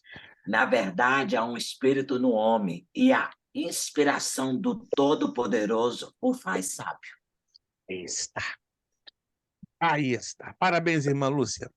Já dou 50 pontinhos para a senhora ficar alegre. Só Eita, para glória. começar, já começou a chutar a bola do lado certo. 50 pontinhos para a irmã Lúcia. Irmã Lúcia já está ligada. Eu sugiro que você leia essa apostila, ela não é muito grande. Sugiro que você também dê uma olhadinha nos slides, porque vão dar base para vocês fazerem o trabalhinho, né, de entrega, né? Não vai ter prova, vai ter um trabalhinho que vai ser muito interessante. Mas vamos lá, vamos resumir isso aqui. Então, o senhor está querendo dizer, pastor, que existiram dois tipos de homens? Sim, senhor. O que não tinha alma vivente e o que passou a ter alma vivente. E o homem chamado Adão e Eva estão classificados pela antropologia científica como chamado Homo sapiens. Alguém já ouviu falar dessa expressão em latim? Homo sapiens. Este é o primeiro, este é o homem, Adão e Eva. Este é o homem que recebeu a alma vivente, ou seja, a eternidade foi instalada no segundo homem. Nos primeiros homens não havia a eternidade.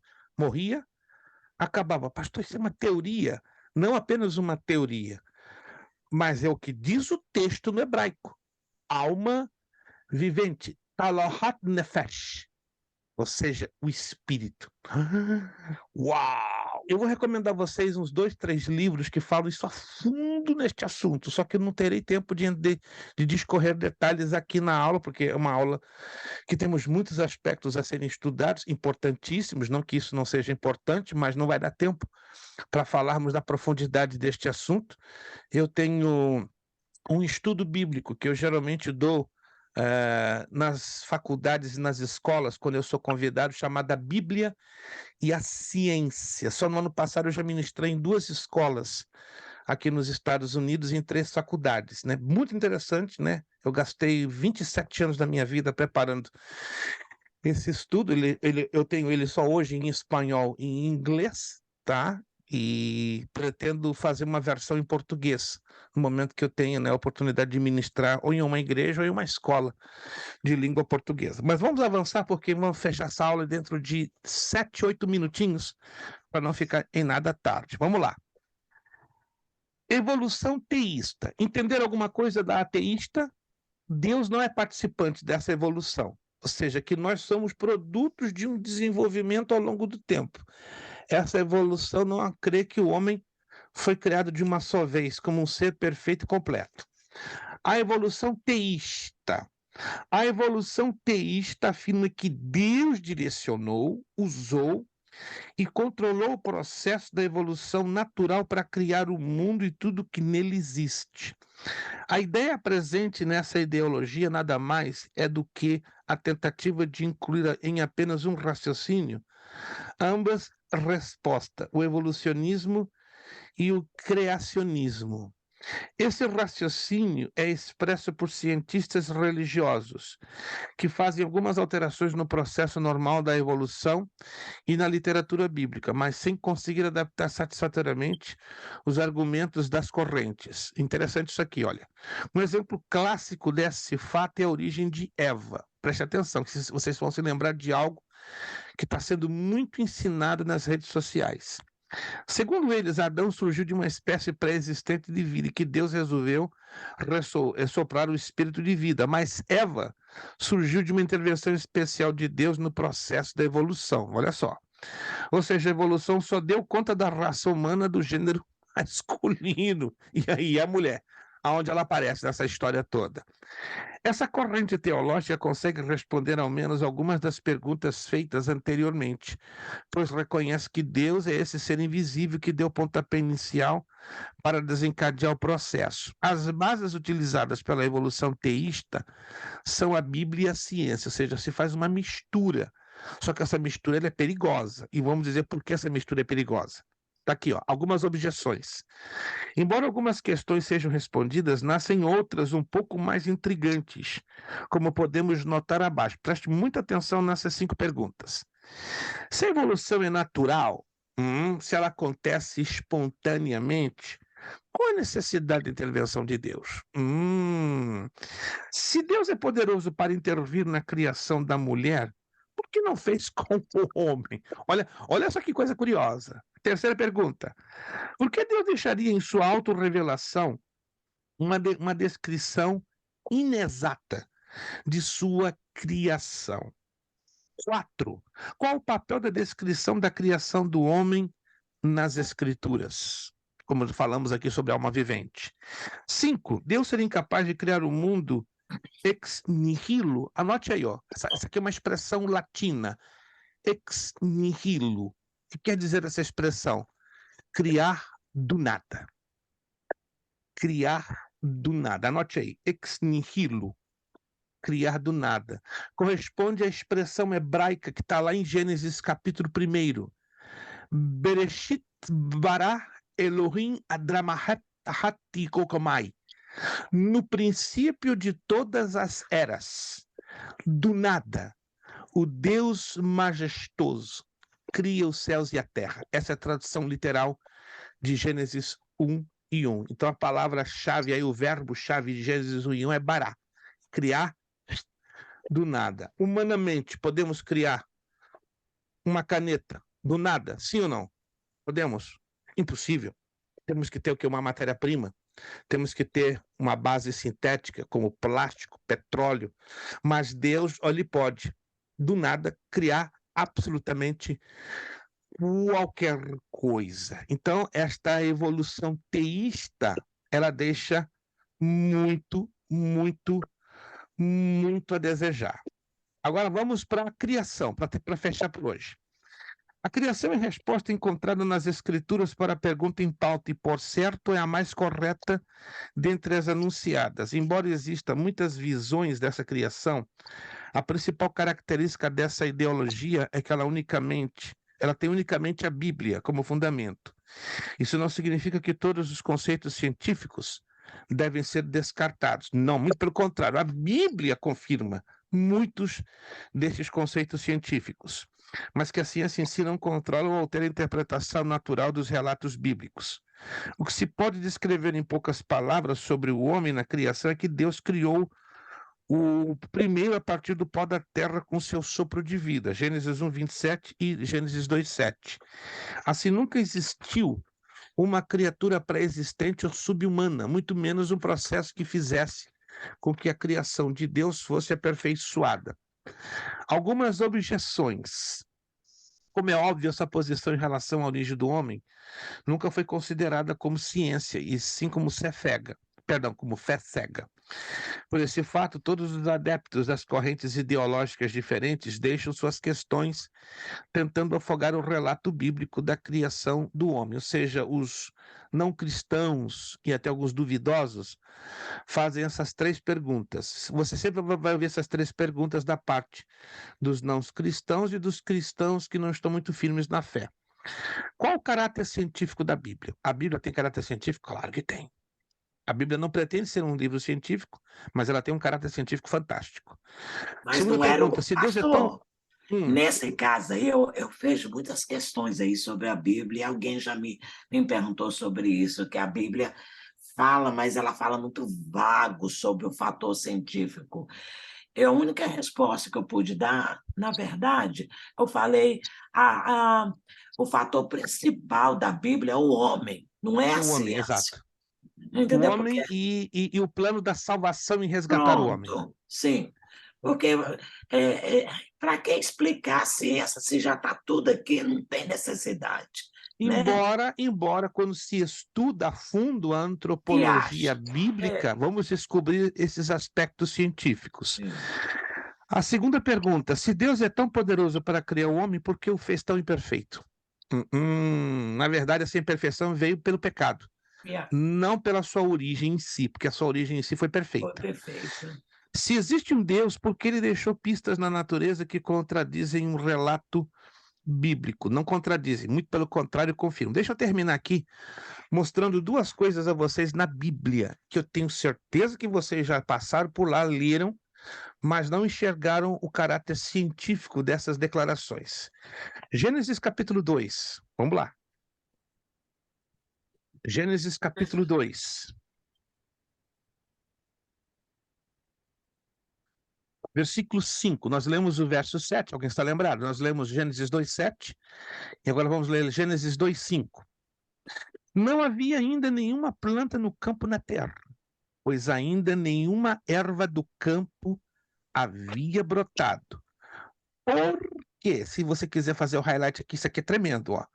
Porque o Senhor Deus não fizera chover sobre a terra, e também não havia homem para lavrar o solo. Duas coisas importantes. O homem não existia para cuidar do solo, fazer o trabalho de agricultura, correto? E outro fator que é importantíssimo, nunca havia chovido sobre a face da terra. Aí bate direitinho com a ciência. A ciência ensina que houve um tempo, que foi exatamente após o período quaternário, quando o homem foi criado. A atmosfera da Terra era muito primitiva, ela era somente composta de NH4. Quem não sabe, né? O NH4 na química é o gás metano. Como é que é?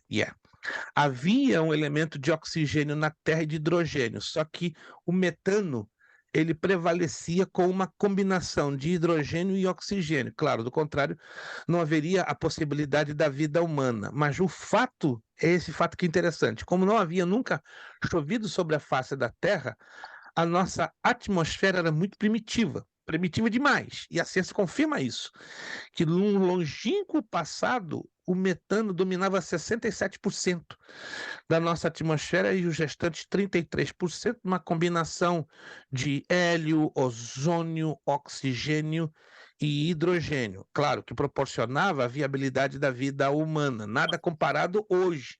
Depois que choveu, houve o aperfeiçoamento e a evolução, entre aspas, né? Sim. Isso proporcionaria, no caso, os animais crescer o tamanho que eram? Acredita-se que sim. Há uma teoria que, pelo fato de uma atmosfera muito primitiva, daria as condições dos animais terem esse tamanho gigantesco, conhecido como os animais jurássicos, né? Eu vou postar aqui no grupo a capa de 3 livros, mas infelizmente não dispõe em inglês. Se você puder adquiri-los, fala isso profundamente comparando a Bíblia com a ciência. É maravilhoso, como falamos aqui com a irmã Lúcia. A Bíblia não pretende ser um livro científico, mas ela confirma os fatos científicos. Para fechar a aula, eu quero levar vocês também a Jó, capítulo de número 38. Se você não leu esse capítulo, eu te motivo a lê-lo. Esse é um dos capítulos de cunho científico mais profundos da Escritura Sagrada.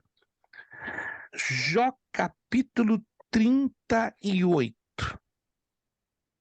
Tudo que você pode imaginar dentro da ciência está dentro desse capítulo. Aí eu chamo a atenção a você sobre os versículos de 28, do 28 ao 32. Jó capítulo 38. Eu sugiro que você leia todo ele. Ali você vai encontrar fatos que a ciência tem ensinado ao longo dos últimos 3.000 anos. Mas o que mais nos choca, isso aqui impacta, olha só. O verso 28 ao 32, já são 10:09, eu quero ler com vocês e deixar vocês pensando, porque isso aqui é impressionante. Impressionante, impressionante, impressionante. Olha só. Jó 38, versículos de número 28. Acaso a chuva tem pai? Ou quem gera as gotas do orvalho? São perguntas simples, mas de cunho científico muito profundo. Verso 30. As águas ficam duras como a pedra e a superfície das profundezas se torna compacta. É a chuva frisada. Olha só que interessante. Verso 31. Ou poderás tu atar as cadeias do sete estrelo, ou soltar os laços do Orion. Aqui está falando de duas constelações, tem o sete estrelas, Andrômeda, e o Orion. Uau! Ou fazer aparecer os signos do zodíaco, ou guiar a ursa com seus filhos, a ursa menor. Sabes tu as ordenanças dos céus, podes estabelecer a sua influência sobre a terra.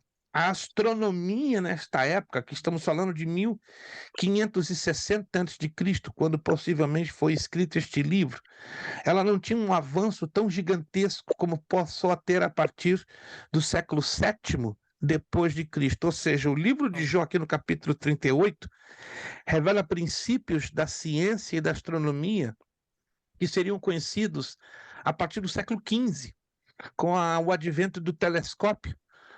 Galileu Galilei, através, não é, das leis da heliocentricidade, ou seja, que o Sol é o centro do sistema solar, através de Nicolau Copérnico, Johannes Kepler.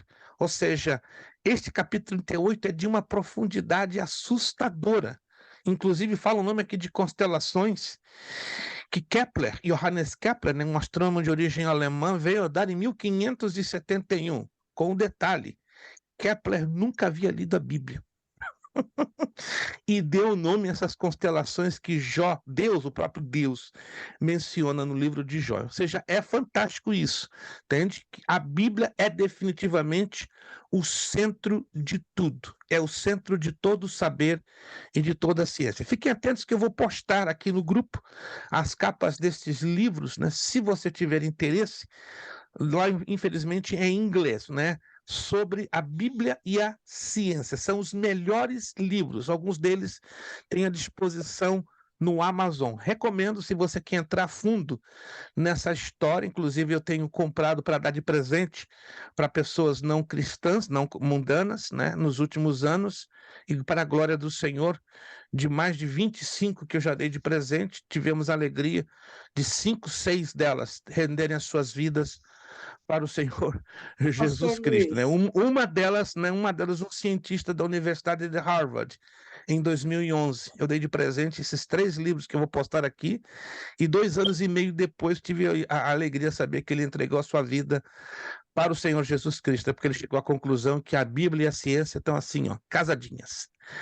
Gente, vamos terminar nossa aula, 10h13. Deus falou alguma coisa conosco? Só aproveitando essa Sim. palavra que o senhor deu sobre o livro de Jó, quando eu estava estudando o livro de Jó, eu prestei atenção aqui, que Deus respondeu a Jó do redemoinho através de perguntas. E do versículo 38 até o 41, foram 65 perguntas que Deus fez para Jó, respondendo a tudo que ele havia falado, né? Então, eu fiquei assim, admirada de ver, né? Em tão pouquinhas coisas assim, a soberania de Deus, ele apresentando para Jó. E quão a gente tem sido pequeno, né? Muitas vezes a gente deixa de lado a palavra de Deus e se embaraça com os negócios da nossa vida e não quer aprender realmente, né? Porque Na a gente verdade, vê... Ruth, faça uma revisão bem sutil. Na verdade, não foram 65 perguntas, não. 66. Correspondendo a cada uma delas a um livro da Sagrada Escritura. Isso não é coincidência técnica, não. São 66 perguntas. É porque em um dos respondendo. versículos se Na quebra minha em duas pequenez eu perguntas, vi se quebra em duas 65. perguntas. Mas aqui não é uma coincidência, é como Deus, nessas perguntas, está concentrando toda a revelação da Escritura diante de Jó. Isso no tempo que Jó ainda não conhecia o Sagrado Livro dentro de 66 livros. Para vocês verem como a revelação de Deus aqui nessas perguntas foi completa e perfeita diante do seu servo. Meus queridos irmãos, Deus falou alguma coisa conosco hoje, Glória a Deus. através do início dessa matéria? Falou alguma Amém. coisa? Amém. Se falou, glorifique e exalte o nome do Senhor, porque Ele vai falar mais ainda. E você vai ficar mais impactado com o que vem aí As pela aulas frente. só poderia Tá? estender. Seria excelente se pudéssemos estender, né? Então, 6 aulas vai ficar curtinho, gente, acredite. 6 aulas falando dessa matéria vai ficar curto no planeta, mas não temos como avançar mais 2 ou 3 aulas, porque aí o curso vai ficar extenso demais. Vamos agradecer a Deus, lembrando que lá no finalzinho da apostila, tá? Eu não me lembro, acredito que sim, que eu já dei a data da entrega do questionário. Se eu não dei, eu faço a postagem no grupo, mas fique tranquilo que nós vamos dar um tempo considerável. Lá no finalzinho da apostila, ó, você vai ver o questionário, ele é um questionáriozinho, ele é dividido em vários blocos. Se não me engano, 2 ou 3 blocos. Bloco 1, bloco 2, bloco 3, bloco 4. São 4 blocos. Alguns deles com primeira, segunda e terceira parte. As respostas dessas perguntas, todas elas estão dentro da apostila e dentro dos slides. Por isso que você vai ter tempo para pesquisar na apostila e pesquisar nos slides. E algumas delas são respostas super curtas.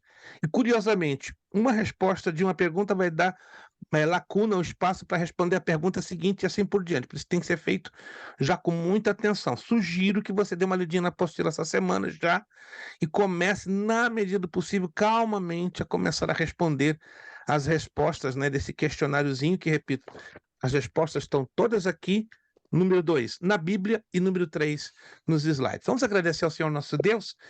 Deus continue falando, ministrando aos nossos corações, tá?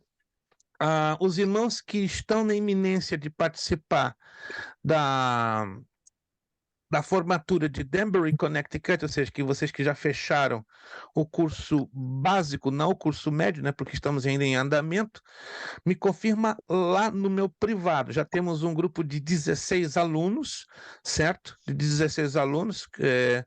Um deles é o irmão Wilson, né? Por um acidente eu não coloquei ele no grupo dos irmãos, mas se o irmão Wilson tiver interesse em participar da formatura dos alunos do básico, que ele já fechou o básico, e do médio, depois é só me confirmar, tá? Mas eu vou colocar. Posso colocar o irmão Wilson lá no grupo da formatura ou o irmão não vai participar? Isso vai ser no dia 18 de março em Danbury, Connecticut, né? Então, se até lá alguns de vocês estiverem já fechados, se não ter fechado, então vai entrar, nós vamos ter 2 formaturas esse ano, tá? Agora, 18 de março, e se tudo correr bem, no terceiro sábado do mês de novembro. Vamos pedir nossa irmã Ruth Soares Basílio, lá da bonita cidade de Marlborough, né, que deve estar geladinho, vai ficar mais geladinho ainda, né, nos próximos dias, porque tem nevado por aí. Muita neve, pastor, caiu ontem e hoje, muita neve. Ei, coisa boa, é a época, não tem jeito não, né? Eu vou para Danbury na outra semana, acho que eu vou ser vitimado por essa neve, que nós temos um núcleo aí ao primeiro sábado de cada mês. Eu querendo queimar caloria, fui lá limpar a neve sábado e hoje caiu mais.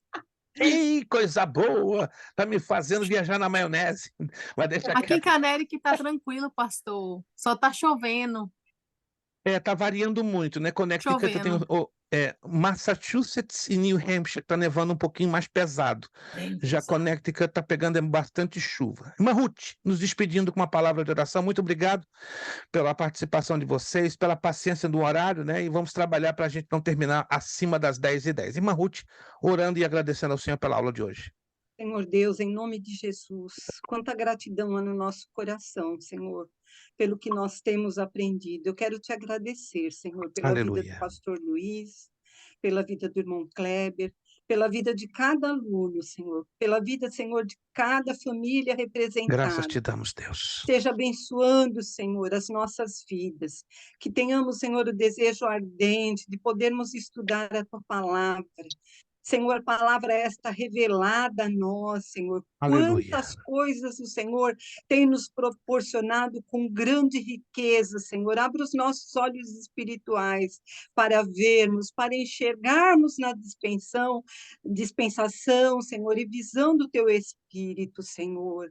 Eu te agradeço, Deus, por esta oportunidade e também por cada aluno, Senhor, deste curso, Senhor, tanto do básico, Senhor, como do médio, aqueles que estão entrando agora no bacharel, abençoa, que eles possam prosseguir, vai tirando os impedimentos, as barreiras, Senhor, porque tudo é Aleluia. para Ti e por Ti, Senhor. Aleluia. Sim, Em nome Senhor. de Jesus, eu te agradeço por tudo, por esta noite maravilhosa, Senhor. Possamos assimilar esta palavra, remoê-la, Glória a Senhor, Deus. aplicarmos aos nossos corações. Muito Aleluia. obrigado, Deus, por tudo. Em nome de Jesus, amém e amém.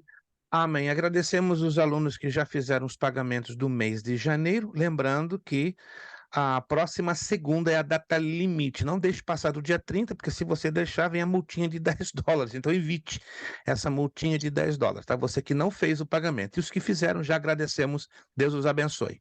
Nosso lema para terminar, seriedade, Seriedade, compromisso, compromisso, Isso. disciplina, disciplina, seriedade, Seriedade. compromisso, Compromisso. disciplina, Disciplina. seriedade, Seriedade. compromisso, Compromisso. disciplina.